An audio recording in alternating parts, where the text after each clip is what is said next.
Hey everybody, Justin back with you for another Take 5 here on a nice Friday, November 1st. Thank you for joining. Went ahead and took a look at everything that came in this past week and pulled a couple of really interesting things. It was a pretty wild week here. We had some pretty cool stuff come through. So pretty excited to show you what I have on the table in front of me today. So I'm going to dive right in and start off with one of my personal favorite Nautilus references, full stop. This, make sure I'm in focus over here. This is the Patek Philippe 3710. It's known as the Comet. And see if I can get you nice and tight up there so you can kind of see what's going on here. So anyways, you get that, classic 42 millimeter steel Nautilus case. That classic integrated bracelet with the polished center links. Powered by a Patek caliber 330 SC movement. Obviously you don't get the benefit of seeing it with this closed case back. But the real focus of this watch is that matte black dial. You have the Roman numeral indices all the way around that are loomed, super nice little touch. And then just below 12, kind of in between 11 and 12, you have a power reserve indicator with this kind of funky, see if I can get it in focus, kind of a funky, shape for the indicator that gives the watch its nickname, known as the Comet. So, like I said, it's one of my personal favorite Nautilus references. This and the 5712 are kind of my favorites. So if you're looking for a Nautilus or you've always been interested in one, but you want something that's a little bit different, this is a really cool option. Moving right along, next up, decided to go with something kind of vintage. Well, not kind of vintage, very vintage. This is the Tudor Monte Carlo Chrono. It is a reference 7159/0, and it's from 1974 and 1975. Obviously this is from the era when Tudor was actually, the sister brand of Rolex. So, you see a lot of carryover, kind of in the case construction, as I lose the other pin there. Case construction, you'll see, if I can get it tight, you'll see the Rolex coronet engraved in the case back there. So, like I said, lots of carryover, lots of, part sharing and whatnot. That being said, this is powered by a Valjoux movement. See if I find the details for you. I didn't write it down. So anyways, not a Rolex movement, it's a Valjoux movement. But, kind of Tudor's answer to the Sport Chrono, the kind of their version of the Daytona. You got this really nice gray dial with those black subdials at 3 and 9 o'clock for the Chrono. Orange accents all the way around, that big orange Chrono hand. And then kind of funky, you got the date down at 6 o'clock with a Cyclops magnifier. So very interesting, very unusual. If you're into vintage, vintage Chronos, if you like Daytonas, but you don't want to drop, 30, 40 grand for a vintage one or more, these are a really cool option. You actually see fewer of these out there than you see of vintage Daytonas. They just tend to trade hands less frequently, and they're usually in the sub 20K range. So super cool piece. Tudor Monte Carlo. It's on a really nice folded link oyster style bracelet as well. So these are neat. Keep an eye on this one. Keep an eye out for it on our website soon. Next up, going with something that was a world record holder at the time of its release. So this is the Bulgari Octo Finissimo Skeleton Tourbillon. It is a limited edition of just 50 total pieces. It's that classic Octo Finissimo case shape and bracelet that we've kind of all become familiar with. It is a sandblasted titanium case and bracelet. And just for details here, so it's the regular 42 millimeter case diameter. Obviously it's that very kind of square case with those big shoulders. But it's just 4.1 millimeters thick. So let me try and show you guys.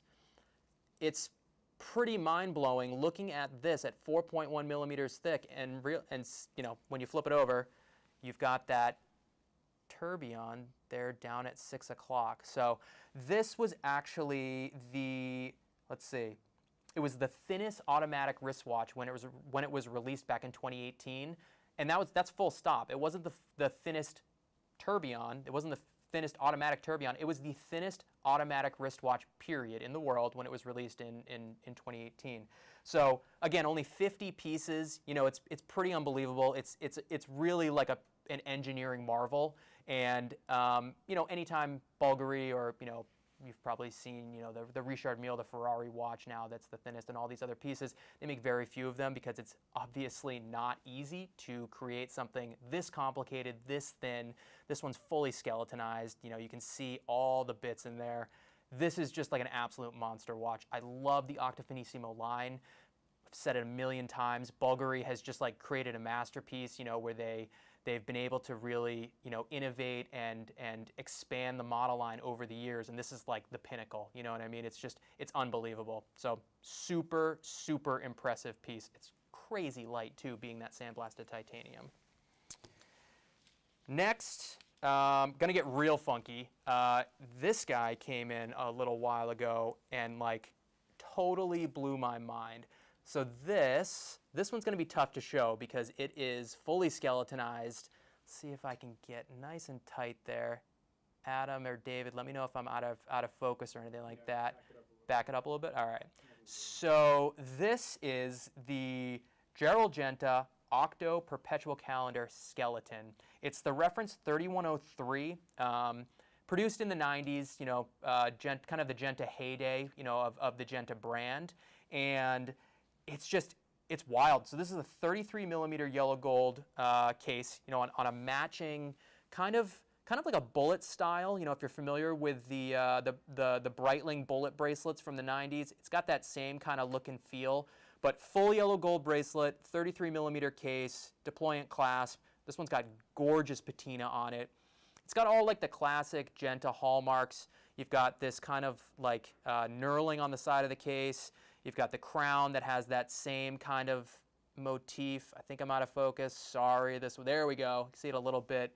And then that black bezel ring is actually black onyx. So that's pretty wild. And then up at 12 o'clock, where the moon disc is, that's actually lapis lazuli. And then over in the 3 o'clock subdial, which I probably can't really show, but that's the month and the leap year, and that's a mother of pearl subdial.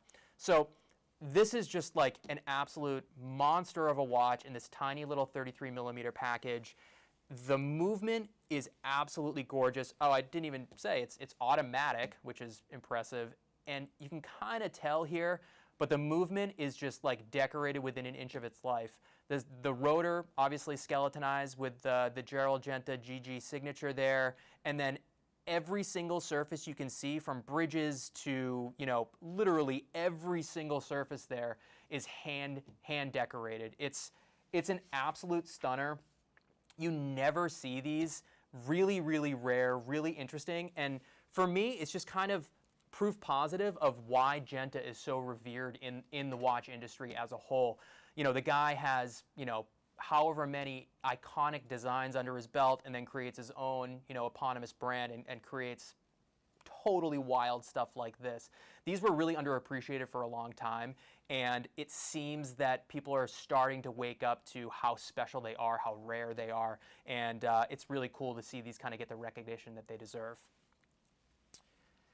Last, but definitely not least, is one of the coolest, most interesting Rolex Daytonas I've ever seen. And I've seen a lot of really, really special Rolex Daytonas. So this is the reference 116589 Daytona. You know, classic 40 millimeter case. This one happens to be 18K white gold on an alligator strap with the white gold deployant. The really special thing about this is that, see if I can get it nice and tight, the dial is made of blue sodalite. You know, so fairly delicate stone that Rolex uses very sparingly. You know, we've seen a few other, you know, we saw a Day-Date recently. We had another Daytona that had a sodalite dial. But it's a fairly delicate material, and this one, I'm not going to be able to get it tight enough to show you, but there are no cracks, there are no flaws. It's absolutely beautiful. You've got diamond indices all the way around, and then the bezel on this one, let me see the number, 24 baguette cut sapphires making up that bezel. And it's really cool, but usually when you think sapphire, you think of like a richer blue, a deeper blue, but these were selected to match the Sodalite dial. So the color of those, of that bezel is like, it like perfectly mirrors that stone dial. These are incredibly rare. This was an off-menu piece, you know, at the time. I want to say this one's from '05.